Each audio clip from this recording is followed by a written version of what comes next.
So that period, I was like, I just hate being a mother. Like, I wish I could go back in time and then reverse everything so I don't have to deal with this child anymore. And at that time, like I start to realize I'm seeing the identity of being a mother as in direct conflict with my identity of being a professor or being a field worker, right? And because I interpret the identity of being a mother as being direct conflict with what I want to achieve for my profession. But then over time, I start to see these two identities and their relationships in different ways. Instead of being in conflict, I think they can actually be synergistic. When I'm learning how to be more compassionate with myself and my baby and regulate negative emotions and still try to be calm and composed, I'm actually become a better worker as well. So I think it's a transition from seeing two identities in conflict into seeing these two identities as really mutually enhancing. Hello and welcome to Make It Work, the bi-weekly podcast where we uncover inspiring stories of modern working mamas in Asia who have redefined their career paths whilst putting family first. Hello and welcome to Make It Work. I'm Sarah Wong, your host, and I know it's been a while since we've seen each other. I've had a lot of things happen in my life, which includes having a third kid, and I am so excited that I can come back after a couple months to have our very first guest. She's someone I've been talking to for the past 2-3 years maybe, and we finally have her here, so I am so excited to introduce you to our guest today. So you know that on this podcast we talk a lot about seasons and how a career is less of a ladder and I think more of seasons. And Professor Winnie Jiang from INSEAD, Organizational Behavior Specialist and Expert, is here today to talk exactly about that. She is going to talk about the science behind these seasons. And Professor Winnie holds a PhD from Yale University. She was recently named a Thinkers50 Radar Class, which is, from what I understand, like the Oscars for the world's most influential management thinkers, and also a recipient of the Gold Fellowship in Business and Society. So she focuses on meaning making at work, which I know is something that will really resonate with our listeners and for myself. So she talks about the honeymoon period of early work, the psychological hurdles of motherhood, as well as going through different seasons in our lives and working together with our spouse as well. She talks about how dual income couples make it work and really want to dive deep into that. Professor Winnie is a young mom of 2 children under 5, so also in the trenches with many of us, and I feel like we're going to be in a masterclass of career resilience today. So thank you so much, Professor Winnie, for joining us. Thank you for having me. It's a great pleasure. I'm really looking forward to the conversation. All right. Since we're talking about seasons, what is this season of life and motherhood for you right now? Ooh, that's a tough question. I haven't really thought about that too deeply until I just heard you use the term season to describe career and potentially life as well. When it comes particularly to motherhood, I think right now I'm probably in spring, because my first season as a mother, it was more winter-like. I was like struggling, just miserable and seeing cold and darkness. Winter was not like that in Singapore, but in my sort of personal life, I felt that way. But now I'm coming out of that and start to see a lot more sunshine and beauties and hope. And I think, I will say spring is the season of my motherhood journey right now. Very nice. It's funny you say winter because I gave birth to my first kid in winter in the US, and it really felt like externally and internally I was just going through a winter in my life. So thankfully we have sun in Singapore. It probably helped with a bit of a depression, which I feel like I got when I was in winter. Can you tell us a little bit about yourself and also what your village looks like also? What my village looks like, that is an interesting question. So myself, I'm a professor. That's my professional identity. If I'm going to introduce myself to any new sort of friend I just met, I will be probably the first thing I say about myself. I work in a university. My job is to do research and to teach. And so I think about myself really in terms of my professional identity. That has been a central part of who I am. But then I will add also I'm a young mom with 2 children, because now mother is also a big part of who I am. So I think the 2 identities that really define me at this stage of my life is a professor and a mom. And a bit of background of yourself, your origin. Can you talk a little bit about that? What brought you here? I was born in China, grew up in China until I was 18, and then I went to the US to pursue undergraduate and graduate studies. I lived in the US for about 9 years, and then after getting my PhD at Yale University, I got my first job. So INSEAD made me an offer, and I could decide, okay, which campuses I would like to be, because INSEAD is a global business school, has 2 established campuses. And when I visited Singapore, I just felt a really very magical sort of sense of belonging. I guess after being away from home for a very long time, being back to an Asian culture, I really feel something is calling me to be here. And so it's hard to describe. And also when I stepped into INSEAD's campus, when I was in China, I dreamed about going to the US because from the media or books I read about the US, country that's known for its diversity, right? It's like a melting pot, like salad bowl, that's the metaphors people use. And I thought that's the diverse place I wanted to be. But after coming to INSEAD, I really experienced what true diversity feels like. And I felt that, I don't have to actually act like an American. So when I was in the US, I just took it for granted. This is what diversity is like. Everybody's coming from different places, but everybody still speaks like an American.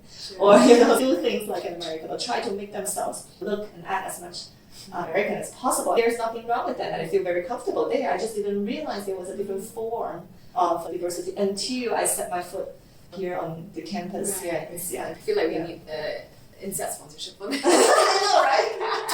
They are sponsoring this meeting room, so thank you. And of course, but for any listeners, though, if you're ever curious about what that true diversity feels like, welcome to visit us. We're right here. Yeah. And what about your children? How do you find being a young parent in Singapore? Yeah. That is something I keep, I think, just bragging about to my colleagues and friends who live in Europe and the US. So I just felt that there is nowhere in the world that will allow me to have this kind of support system. And my parents are not living here. My parents are back in China, and they were not, for a variety of reasons, just were not able to be here to offer much help. Also, I personally felt that it wasn't gonna be that easy also to live with my parents, so the help was probably not gonna be that helpful, if I would just put it that way. But even with a lack of parent help, I think in Singapore you still can get a lot of very good support. So when I had my children, so we already had a living helper, and she's really fantastic. I think I learned a lot and get a lot of inspiration from her. I remember, so my son, first child, he didn't really sleep much. Like when he was a baby, like most babies, the first month after being born, they would just sleep all the time. But he will be awake most of the time during the day. And at that time, I was struggling with the breastfeeding. Again, we're going a lot into personal details, I hope. In breastfeeding era again. So I struggle with breastfeeding. He needs a lot of milk. I did not have enough supply. I was so tired, exhausted, frustrated, and just hate myself. A lot of shame and then guilt too. And the baby, because he was hungry and he kept crying. And I still remember that moment. He was crying so much. I was holding him and he kept sucking, but I didn't have enough milk. I was so frustrated. I didn't know what to do. I just threw him onto the couch and I gave up because I wanted to cry as well. Yeah. And then our helper, being so kind, supportive by that moment, and just very loving, she just came by and said, "Are you okay?" Both to me and the baby. Come on, let Dad hold you a bit. And then she said, "It's okay, you don't have to force yourself." And she used very simple words. And these small moments is what made me feel that, wow, I'm so grateful I have a support system like that. So these are some things. And she herself actually doesn't have children. Oh, wow. Yes, she's actually today is her birthday. Wow. March 18th. Wow. Yeah, so I wanted to really give her a shout out. Because without her, I don't think, it will be possible for me to survive these past 4 years with them with 2 children. So she really means a lot to me in terms of both practical support. She was the one doing all the laundry, doing all the dirty work. So yeah, I think that's really something I would not take for granted. That kind of support. I don't think I would get anywhere else in the world. Yeah, which I guess begs the question of why are we Singaporeans struggling with our very dismal fertility rate? But we're not really going there today. I know, yeah, it's a different discussion. Yeah. So Let's talk about that transition into motherhood. How did it impact your identity and even what you do at work? It, again, went through different phases. So I think at the beginning, I didn't want to claim the identity of being a mother. I didn't even wanted to admit that I'm having kids. Yeah, I don't know. It was a very strange sort of first reaction. Everybody was like, congratulations, right? You are pregnant, announce your pregnancy, you're going to have a baby. Everybody was like, congratulations. But I guess it's because I don't really understand what being a mother means. So that's the reason I don't want to call myself a mother. And also, there's always a concern in the back of my head, feeling if I'm a mother, I will be seen as not committed enough to my career. And that's never an image I want to project, right? I still want to make myself seem someone that's 100% devoted to my job, and that's, again, my profession is the most important part of who I am. It has been all the time. So the initial phase, after I had my first child, and after I realized how demanding this baby is, and I cannot do anything else, basically, my body, my time, my energy are all giving to this kid. And I'm not getting any sense of reward and fulfillment at all from it. Because you're just looking at this baby and you're like, you're not getting any sort of sense of accomplishments, right? And so that was a period when I had, again, I was struggling with breastfeeding, so a lot of things combined, I was exhausted, and that led to some sort of depression. So that period, I was like, I just hate being a mother. I wish I could go back in time and then reverse everything so I don't have to deal with this child anymore.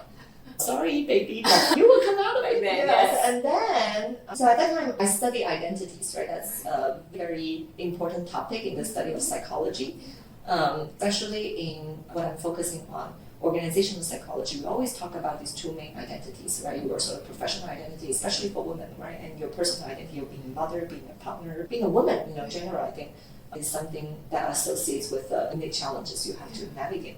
And at that time, like I start to realize I'm seeing the identity of being a mother as in direct conflict with my identity of being a professor or being an ideal worker, right? And because I interpret the identity of being a mother as basically taking away the time and energy, all the resources I could have been giving to work, right? And through work I can earn rewards, right? Recognition, publications, and learning by reading and writing. But with motherhood, taking care of the child, I guess I'm learning, but I don't see I'm learning anything that's really directly useful. Or it is temporarily useful, but it's not going to be useful for a long time, right? That's how you felt. That's how I felt at that moment. Like being a mother is in direct conflict with what I want to achieve for my profession. But then over time, I start to see these two identities and their relationships in different ways. Instead of being in conflict, I think they can actually be synergistic or integrative.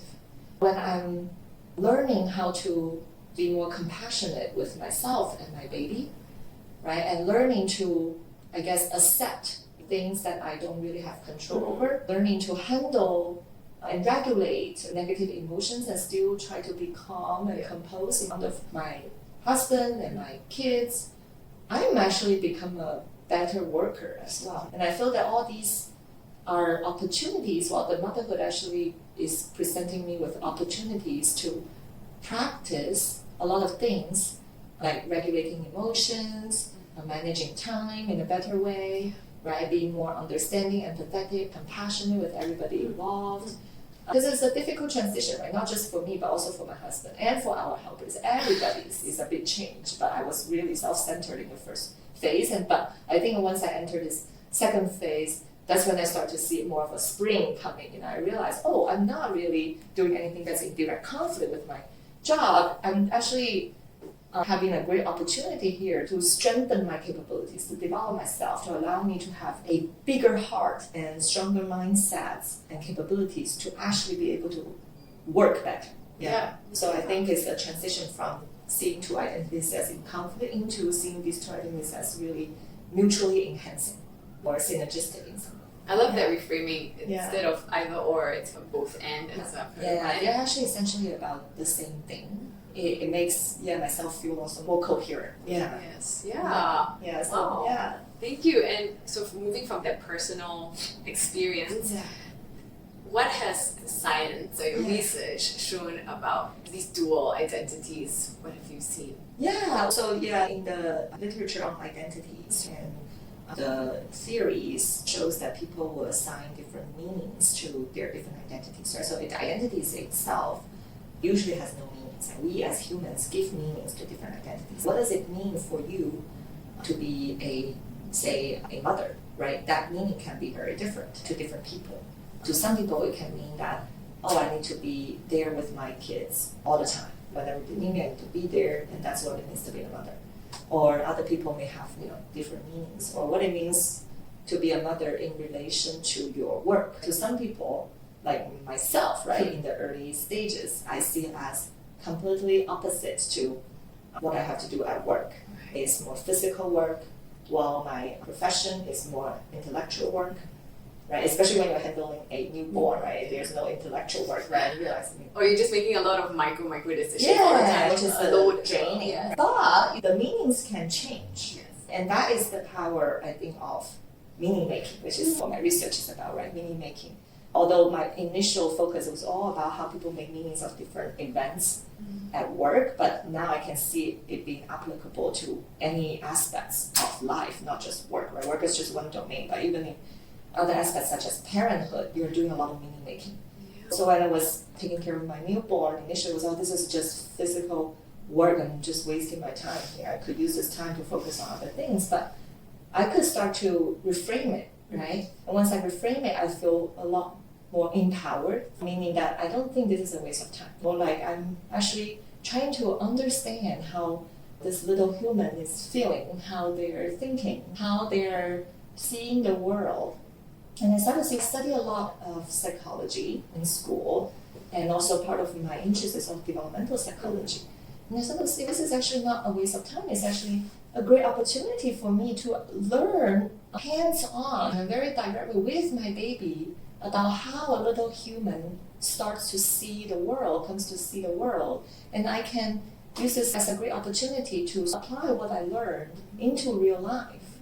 So once that sort of meaning changes, it becomes, again, the experience itself just becomes way more meaningful, right? The parenthood now and being a mother for the kids and spending time with them becomes a meaningful experiences rather than a draining experiences. I think experience more enlightenment now, taking my kids during the weekends to the zoo, different things, interacting with them, while before I was just experiencing exhaustion. So it's a shift in mindset, a shift in meaning making that allow me to experience parenting completely differently, moving from just pure exhaustion to actually a lot of curiosity and enlightenment.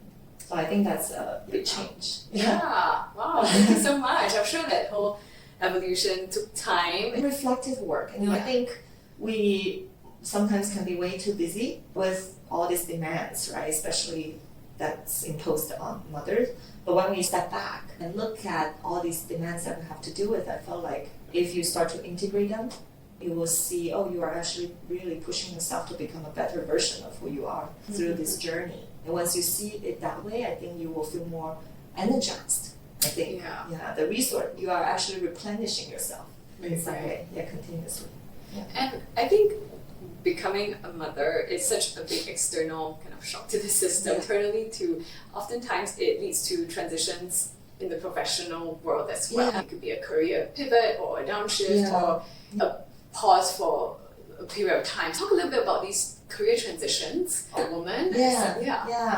Many women I know, right, will need to take a career break to focus on motherhood. And for some people that may be a relief, that finally they can rest, right, because work has been so demanding. But for some people it may be associated with resentment, right? There's, why do I have to stop? And can I ever go back? And for myself, first of all, I have to say I'm very lucky to be in a profession that allows the sort of flexibility and security too. I can have children. I know when I come back, the work is still here, and the support provided by the school. My school here is fantastic, and just the culture is very understanding of a working mother. But even in this environment, I could feel how difficult it is for young mothers to make such a transition, right? It's not really that, after you have a child, 3 months later you can come back and then do all the work. No, because the kids are not going back to your tummy, right? After 3 months, they are growing and they become demanding in different ways, right? They may not need you to breastfeed them anymore, but they need your company, right? They need you to put them to sleep every night. They need your presence. They will keep crying and asking, where is mama? Every day at 6, 7 p.m., right? So I have to say no to a lot of things. Things like, before when I get any sort of request, can you go to dinner with this visiting professor? Can you take this speaker out for like a breakfast or lunch? Or can you teach until, again, especially we have 2 campuses, right? And we have to deal with the time zone differences. And a lot of meetings is happening in the afternoon here in Singapore when Europe is just waking up. Or when we are working on projects with collaborators in the US, it's a lot of late night meetings, right? And when it comes to those things, I realize, it's not just that I'm away for 3 months and I will be back. No, even when I'm back, I cannot say yes to a lot of things. I cannot say yes to meetings after 6 p.m. or any dinner after 6 p.m. I will say no to all the traveling requests. Can you go to Malaysia to teach for a day? Can you go to Japan to teach for 3 days? I have to say no. Or can you come to the US to give a talk? No. All this is like opportunities turning down. And I was resentful. For a period of time, I was like, I see my male colleagues who are saying yes to everything even after they have a newborn. And I'm seeing my female colleagues who do not have kids embrace all these opportunities, accept all these opportunities, and get a lot of opportunities to talk about their research and their work. And I have to just tell myself that I made a choice, to have children. I didn't realize this is the cost, right? I thought, after 3 months, I can let my helper take care of a lot of things. I will still be able to travel. But I realized not so soon. Maybe wait for another 3 or 4 years. It's not 3 or 4 months, and you can be fully back. It's probably 3 or 4 years. And you may still not be fully back, right? And I just have to tell myself it's a choice I have made. I didn't realize this the consequences, but now it is, and it's okay. Whatever opportunities that you felt that you have missed, they will come back. This is like internal conversation that I have to keep having with myself. Because we have a lot of talk about in the public discourse of fear of missing out, right? And especially in the professional domain, right? Are you missing out certain professional opportunities because you didn't take it? Your career will not fly the way as you want to. But I think I need to actually put the same framework into my personal domain. We should have also fear of missing out in the personal domain, because if you miss out this period of time when your kids are growing so fast and they actually need you to be nearby, and this time will not come back. They won't come back, And in that way, I feel like all the work opportunities may still come back, but the time with the kids, it will absolutely not come back because they just keep growing. They will not go back to a babysit. So once I start thinking about that way, I feel more calm. Okay, I feel more comfortable saying no to these opportunities. I feel more comfortable seeing my colleagues take up these opportunities. Okay, it's my choice, and I actually feel that I'm growing in a different way by spending time with my children. And these are the times that I don't want to miss. I've also heard it said that every no has a yes behind it, right? I think it's a trade-off. You're saying no to something at work, but that means you can say yes to something in other domains. So you only have 24 hours of time during the day, and if you don't have to spend that 24 hours for some work obligation, you can spend 24 hours for other things. Making peace for that trade-off that you're saying. Talk about some of the factors, or at least what you've seen in your research on how people make meaning out of these transitions. And I go to one of the talks I heard you share about I think it was an INSEAD study that you did, 6 factors, something like that. I don't know if that is relevant or another. When people think about what is about their work, what is about their job that makes them feel a sense of meaning, is meaningful, where they anchor their sense of meaning in the job. And there are different sources that allow people to feel meaningful. One is work can be a source of livelihood, right? You don't necessarily need to feel that you are making a big pro-social impact, something like very big cause, But if your job allows you to pay your bills, provide your children a very good lifestyle, go to the good schools you want them to go to, everything is expensive. If your job allows you to have a sort of a financially comfortable lifestyle, that is a very important anchor of meaning for many people. And we just overlook that itself is a very important source of meaning. A lot of people also derive meaningfulness from what we call stimulation, meaning that through work you feel that you are growing, you're learning, you keep getting stimulated and achieve the kind of professional development you want to achieve, right? That is another anchor of meaning. And then there's community. You like the people you work with, you feel a sense of belonging, there's camaraderie. So that gives you a sense of meaning as well. And there's impact, right? If you feel that you are actually making the kind of social impact you want to make, that is a big part of meaning. And we also have something actually we discovered after COVID mostly, it becomes a very important element of meaning of work, which is, well, traditionally we think of work as purely just demands and stress, and we need something outside of work to be a way of sort of relaxation to help us recharge so that we can have the energy again to go back to work. But we are seeing that there seems to be also a possibility of it being reversed. Like life has a lot of stress. If you're dealing with a lot of family conflicts, you're dealing with stressors related to parenting, right? You're dealing with stressors with your spouse relationships or health issues, sickness, stuff like that. Actually, people are using work as a sort of station to recharge. When they come to work, it's something they feel competent, they can do, right? It's something they can feel proud of and control, and the routine they're familiar with. And that gives them a way to recharge so that they can go back to their life to face all these stressors. And I start to feel that actually, in the early period of my motherhood journey, I think, work is my sort of refuge. I will come to my office to just have some space for myself and then reclaim that identity for myself. So yes, at home I need to just be a servant to this baby, but at least here in my office I'm myself. So I start to see that element as well. So the different, what we call the anchors of meaning at work is what is about someone's job that gives you a sense of meaning, or what you are doing at work is actually meaningful. Okay. Yeah. Okay. So would you say that out of these 6 different anchors, to assess how one is deriving meaning, like we should look at which ones, how we might prioritize them differently. Yeah. And we need to basically know ourselves to know whether what the season is actually giving us meaning. Yeah, and it can change as you enter different life stages. So initially, maybe your work is giving you a lot of meaning because of like stimulation, all the opportunities that you are taking on to grow yourself. And your community, being with your colleagues, going out to all these dinners, retreats, corporate retreats, and all these things.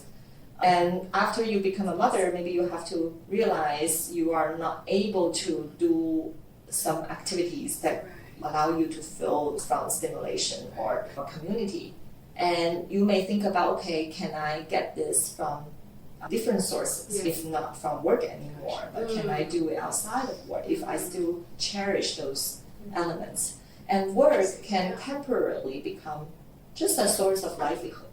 And you don't have to feel that, I'm not doing something, I'm not feeling any meaning in my work. No, but the temporary sort of source of support, livelihood, right? You're getting paid, right? That's important and that's meaningful. And then once you reprioritize, maybe later, after your kids grow up a little bit more, maybe you can come back to devote more of your energy to work and your time to work, and you can regain the sense of meaning from stimulation. And for example, you can go out again with your colleagues, right? You can join a lot more these sort of corporate events. And so it's a framework that can give people a practical tool to see how they can find meaning more flexibly, either from work or aspects outside of work, and also when, right? If not now, for a few years, maybe I can come back to it later. So it's a tool for us to always feel that we have some agency, we have control over basically how we think about the role of work in our life. I really like that. Can you just run through the 6 real quick again so we have them in the list? Yeah, so it's a livelihood. Work can be a source of meaning because it supports the livelihood you want, right? And it's a community, right? It provides sense of belonging, relationships that matters. And third is stimulation. It gives you chances to grow and support professional development, right? And learning. And there is recognition. Recognition is you feel that your value being recognized, knowledge, your contribution is being appreciated at work. So simple things like your colleagues give you some appreciation, right? Feedback, right? Positively, and your boss give you some praise, right? Simple things that, or some awards you earn because of some achievements, right? Award, those are recognition.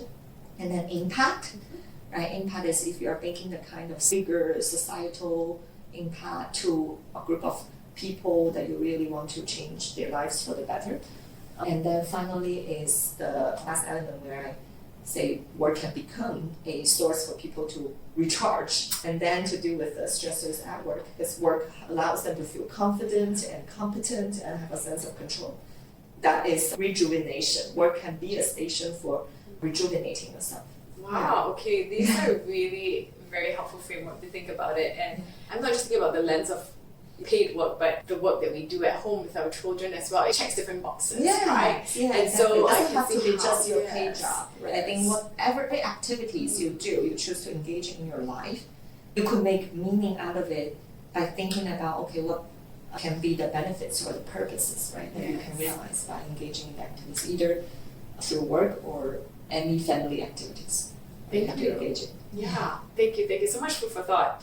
You've explored how dual career couples navigate work decisions. So what are some ways that you've seen these couples be successful in navigating career transitions and life transitions? Yes, of course, like different couples will have different challenges they face. But when it comes particularly to dual career or dual income couples, first I was trying to understand in my research mostly like what is making managing relationships with a partner when you are in a dual career relationships difficult, right? So actually, when I'm teaching this topic to my students, I will ask them, how many of you feel that managing relationships at work is more difficult than managing relationships at home with your romantic partner? Or the other way. And more people, yet the majority will raise their hand to say managing relationship in the personal domain with a romantic partner is more difficult than managing relationship at work. Then the follow-up question I have for them is, why? Why do you think that's the case? And usually, once they start reflecting, they will give me different answers that generally fall into two big categories. There are two factors that make managing personal romantic relationships a bit more challenging. Is one, people are more emotional, right? Yes. So I think communication becomes harder when you are in a hot emotional state. So when you are talking with people you care a lot about, you love a lot about, and you expect a lot out of them, you become more emotional, and sometimes that gets in the way of communicating your true intent, and that's both ways, right? And the second reason is at work, we usually have hierarchical structures that set up static sort of power differences. Someone has more power, more authority than you, and of course they have something to say about you, and you have to listen. But in a relationship, especially a dual income, dual career relationships, we are equal power. Right? Nobody wants to feel that we are making a compromise or sacrifice for the other person. And that is what makes it challenging, right? How do you maintain that equal power? And that is, I think, once you understand these two keys, I think it becomes easier for me to navigate a relationship. For example, just anytime if there is some like a sort of pinch in my heart, I was like, how come I have to be the one sort of staying home all the time, right? Putting the kids to bed, or like, and you can go out for all these business dinners, right? And that's because I start to see myself in a less powerful position in the relationship. And for whatever reason, my narratives, my perception is that, wow, now he is more powerful because he can go out for business dinners. Well, I'm less powerful right now. I have to be stuck at home with the kids, right? And that gives me this sort of resentment, right? But all these power differences can be reframed, because once I had this conversation with my husband, I said, this is how I'm feeling. I feel just, again, I don't have any leverage. That's how, because I'm stuck at home with the kids. And well, you can go out and talk about these exciting things with this business partner. And then he said, actually, I'm thinking about it in a different way. I feel that you are more powerful. You are gaining more attachment, building a really close relationship with the kids. Well, I feel that when I come home, I'm just a stranger and they don't really recognize me. I feel much less powerful at home. I was like, oh, that's interesting. And then we start to discuss how we can make. So that's a period of time where I'm feeling resentful and he's also feeling resentful because we're understanding power in very different ways, right? And then we start to see, okay, we should probably reach a middle ground, right? Actually, we are still in equal power positions. Yes, I'm seeing the benefits of gaining attachments, building relationship with my kids. And I will assure my husbands that, I'm also telling them about what Papa is doing. And Papa is not choosing not to be with you, so he has to work and he wants to be successful in his career so that we can have a better life, right? So I narrate the role of their father in a way that put him also in a powerful position. And then they become curious about what Papa is doing, and then when Papa comes home, they say, ask what Papa was doing last night at the business dinner. And it also makes my husband feel that, he's also being valued. It's not that he's being completely ignored in the family or relationships. And similar way, I feel that I cannot go out and was stuck at home with the kids, but my husband was feeling like, you are actually the backup for them, and maybe you cannot go out now, but later you could. So the way you can communicate with each other can actually elevate the sense of power for your partner. And I think that power equalizing conversation is very useful, at least in my case. A lot of this resentment that occur in the dual career couple relationships, I feel like is a imbalance of power when some party starts to feel that they are making compromises or sacrifices for a relationship with no return. And whenever that happens, having a power equalizing relationship or communication or conversation can actually help with the relationship building. Yeah. Wow, very interesting about power equalizing relationships. Just curious, is there any other aspects that you've uncovered that makes dual career couples work through the different seasons? Maybe talk about managing the time for that. Like you said, for now, this is what it is, but maybe in the future, it's going to look different. I say that also because I felt like that actually worked for me in my own transition when I was basically looking for a job and my husband was really stable and I felt that sense of resentment as well. But we talked about it being like time box. Okay, this is for the next maybe 12 months, or give it a time frame and then we reassess again to see if it's working. So that gave me some kind of, I would say, peace to know that this wasn't forever and that there was always opportunity to have conversations to reevaluate. Yeah, I think, again, different couples are different, right? If you find that helpful, of course, right? Like that's temporary framing and reassessment at a certain time can work. Or alternatively, because if you don't really know how long this may last, right? You don't know how long it does take for you to actually find a job, and that period of feeling less powerful, more inferior in the family dynamic can be a long time. But I think in this case, what can be very helpful is for a partner to come in and say, I really appreciate that you are trying to manage the kids, the family, and at the same time working so hard to try to rebuild your professional job. Sometimes just that small acknowledgement and expression of appreciation can really help a lot. It doesn't necessarily have to be a substantial conversation about power equalizing, but that small appreciation, I think, already serves a power equalizing role or function. Just a small acknowledgement. Sometimes my husband will come home and say, thank you, Mama, for putting the kids to bed, or thank you, Mama, for making sure they are following their routine out.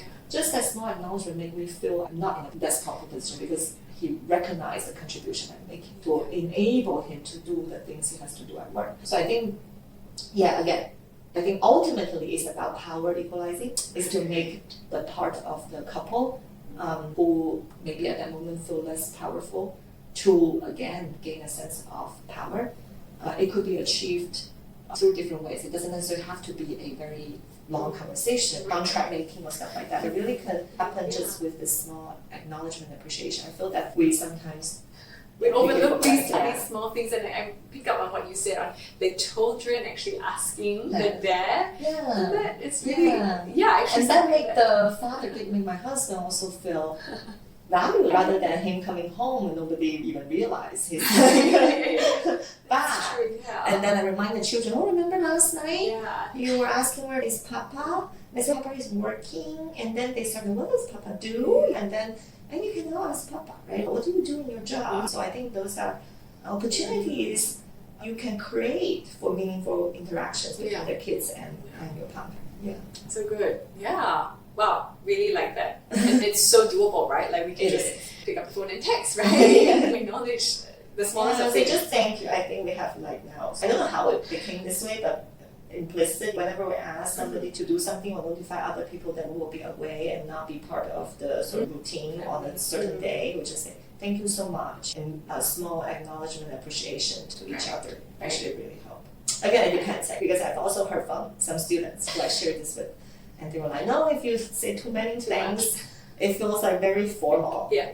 I was like, all right. I have also, felt that way. Yeah. And I realize it's about what the individual receives as appreciation. That can be quite different. Whether you feel it's genuine or Yes. not, or it's just very superficial. I say it so that you don't give me a hard time, that kind of thing. Yes, you do have to do it in a genuine way. Right. Yeah. And also it can come in different forms, like the appreciation. For me, my husband's pretty good actually at picking up and saying thank you all the time, to the point that I sometimes be like, I don't need to be thankful for every single thing. Yes. But when he actually picks up the slack and does do something that like smallest of things, like helping to moisturize my teeth. It's like a really small thing, but hey, he saw that and I feel supported. That actually speaks more to me.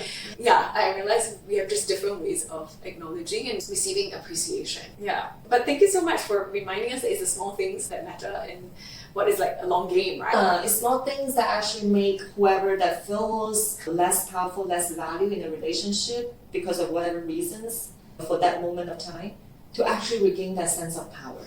I know that, what I've been doing is not taken for granted, and I actually also playing a very important role here. Because you believe that, and if your partner doesn't acknowledge that, you just feel that you're being used or like in a way that doesn't make you feel valued. So I think just small words of appreciation like that can really make a difference. Yeah. That works for us. Yes. No. Thank you, Winnie. I remember listening to the Goffman Institute teachings about relationship and how it's the smallest of things, right? That we'll put away things like contempt and even sarcasm because we use kind words and that we're gentler with each other, right? So in the workplace we have those formal kind of accepted behavior and norms. So I guess in romantic relationships we carry a lot of, how do we say that, we have high expectations for the partner. I feel, because I have committed to being in this relationship with you, building a family with you, you should know, right? Like how I feel. Right. But sometimes you just need to take a step back and really realize, no, they may not know. If you don't say, if you don't communicate, you cannot rely on them to guess, right? I think realizing that a step forward, right, towards a healthy communication. I want to segue a little bit about workplace norms and the future of work and talking about companies, organizations supporting working moms. What do you see in that landscape? That are we still stuck in these outdated workplace structures? Where do you see hope for change as well? That's a very important question. Recently I was talking to SSG, Skills Future, and they have an initiative that I've been thinking about and also struggling with how to actually most effectively put that into practice is getting mothers to return to work more easily and effectively. So I think it's aligned with your question about how organizations can, organizations being both companies and government agencies to support mothers returning to work. So like we were talking about, if you already have organizations, definitely your companies that you're working for, definitely the best thing the companies could be doing is to provide assurance that when they're ready to come back to work, the position is there, right? And don't create all kinds of excuses and say, oh no, like we don't need you anymore. Or have this sort of implicit discrimination saying now your priorities is your family and not at work. No, I think especially in light of the low fertility rates that our country and many other countries are facing, organizations need to believe that they are doing a big favor to the nation and to humanity by supporting mother to give children and then come back to be able to fulfill their own professional goals, right? And to create a culture where a working mom is celebrated and accommodating working parent, not just mother, I think, accommodating parents who have to navigate demands from both work and family and kids, right? Basically, seeing it as a responsibility. I think that's a culture that needs to be built by companies, right? And another sort of thing, what maybe organizations, especially sort of government support agencies, could do for those who give up their work, have children, and now is looking to enter jobs, so they have to apply for new jobs, is to support networking of these mothers or fathers, in some cases returning to the workforce. Because they had a much more difficult time networking with people that can actually help them get jobs. And either because they just don't have much bandwidth to network, and second is they feel a little bit ashamed when networking, telling people about why they had a career break. So I think intentionally creating more networking opportunities for parents after their break to come back to work is actually a really important thing for people to get back to the workforce. Yeah. And you mentioned that you work in a place where you feel psychologically safe to do that, and the truth is, a lot of the time, there can be these policies on paper, but the feeling on the ground could be that, if I don't go for this event, I'm going to be seen as less committed. So how can organizations make it a place where folks like myself, when I go back to work, I feel psychologically safe if I'm saying no intentionally to some things, for example? Yeah, that's, again, I think it's a cultural thing, right? I think organization leaders need to really intentionally build. I'm very fortunate and lucky, grateful to be in a place where if something is going to happen after 6 p.m., I can very safely tell them, sorry, I cannot make it because I have childcare responsibility. Or if there is a meeting that goes until late at night, I say, sorry, I cannot attend. But I feel 100% safe to say that, and there are even things where colleagues advise me to use my kids as excuse, right, to just not go. It's a legitimate reasons, and so it's seen as legitimate reasons. So I think this is the kind of sentiment or culture that organizations need to put forth there. I think to really make it happen, I think it can start with the leaders doing it themselves, both women and men.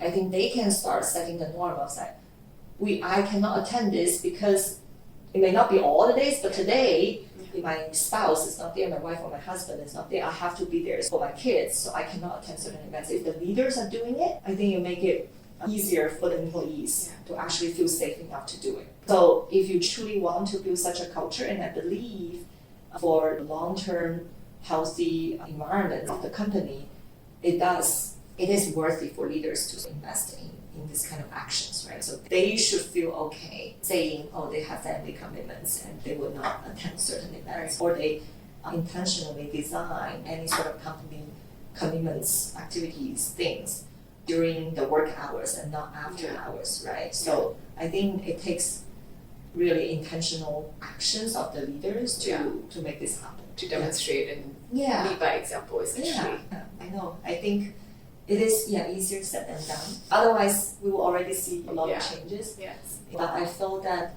this is another place where I see becoming a parent actually helps people become better leaders. That you start to yourself know the struggles, you know the difficulties. So once you are in leadership positions, you can better empathize, right, with everyone else in your company who is juggling between parenthood and their job. So to me, I think leaders who are parents themselves, they will be able to relate, and it will be easier for them to demonstrate these actions to create such a culture. I remember the impact it had on me when I saw that my previous manager's calendar, what calendar that I could actually get insight into, had blocks of time in the calendar that said, okay, childcare pickup and things like that. I didn't think was an option until I saw it on my boss's calendar. So that gave me a lot of comfort, even though I wasn't a parent at that point in time, but to know that it was actually something acceptable. When the leaders do it, you know it's acceptable. So I think that's why I think the leaders should basically set the examples themselves, taking actions themselves. So you talked about the piece of meaning making and going back to work after a period of time, and that can be difficult for reasons of maybe feeling like you a bit of shame, you mentioned. You don't know how to talk about your break. And now in the age of AI as well, I think that sense of fear is even more, even for people who are at work, not even people who are taking a break. How do you see AI affecting meaning making at work? That's another big topic that we can spend a whole day discussing. But in a short answer to that, right? To some people, AI is a threat. Yes. It can take away work that they see as very meaningful, that gives them the kind of lifestyles they want. But for other people, AI can be an opportunity. So it really also depends on how you make meaning of the emergence of AI. Yeah. And if I say, I really love what I'm doing in this job, and it seems that AI will take away most of what I'm doing, well, fair enough, you may feel that threat, right? And then you feel that anxiety, right? But for the same person doing the same job, you may see, I can use AI to take over all the tasks that I used to feel very tedious about doing, very time consuming, that I don't actually enjoy. And now I have more time to focus on what I actually enjoy doing, right? And I think from the employee's end, also maybe organization's perspectives, especially when you are talking about working parents, it may be an opportunity for you to actually enable a more balanced work environment. Now, AI can take care of all these time-consuming, tedious tasks, so people can have more energy, resources, and time to actually raise a family. And if you think about this, it may be actually the engine to increase the fertility rates. I like that reframing. So depending on whether you want to go that route or not, right? From Right. the government perspective, so for organizations' perspectives. Yeah. So I think ultimately, we are at a juncture where we can decide whether we want to see it as a threat and then respond a little, like in a very passive way. Okay, if you're taking away this, I'm not going to use it, or try to be sort of defensive. Or, no, let's think how we can actually make our life a little bit better. That's, I have a more optimistic view about it. I think it can actually, depending on how we think about it, how we use it, it can be a very helpful tool to allow people to actually now finally have the bandwidth to think about starting a family. Before, we just have a very demanding, work-centric culture. Now, maybe people can allocate a lot of these time-consuming tasks to AI and start to have the bandwidth to potentially think about themselves, think about having a family. Interesting. I think that's a possibility. Yeah. Who knows? We are all wading in waters that no one has been before, and so that's a really interesting perspective. I feel like that could take some time because we need time to also understand how to use AI and scale up that way. Yeah. But to give us more time to do things that make us human. To a human, right? Yes. I feel there is nothing more human than becoming a parent. Right. That is a domain of life that Yes. AI may someday be able to replace, but not yet. That takes a little bit of time, probably. Yeah. All right. As we wrap up, Winnie, what do you hope your kids learn from watching you juggle, and find meaning at work? Yeah, interesting. If I have to put together an answer at this moment, they're still so young, right? We haven't really got into the conversation about the meaning of work and stuff like that with the children. I wanted to showcase to them that they have agency, meaning like they have the ability to interpret things in ways that sort of give them the meaning they want. It's not that, things happen to you and then you have to respond. There is a sense of, I have to do it, I must do it, there's no other option. No, I want them to still, through looking at how I juggle work and life, I feel that no, you have the ability to make sense of these situations, the circumstances, and to make it work for you. I think, when it's put into specific situations, that may look like very differently how they actually, but I guess ultimately is they have the ability to have control, over their life. Yeah, so that's the sociological word of agency, and I want them to, through maybe looking at me, have direct sort of insight into what having that sense of agency looks like, so that they don't feel they are being pushed through a lot of different things, but actually they choose to do certain things out of their own will. And then they actually will have more motivation, drive, and a sense of purpose in life, I think. All right. And the last question is more for you to ask a question of the next guest relating to Make It Work. So what is your question? Yeah. So for me, the turning point for me to transition from experiencing motherhood as winter into spring is realizing being a mother is synergistic rather than in conflict with being at my job, right, or being a successful worker in some sense.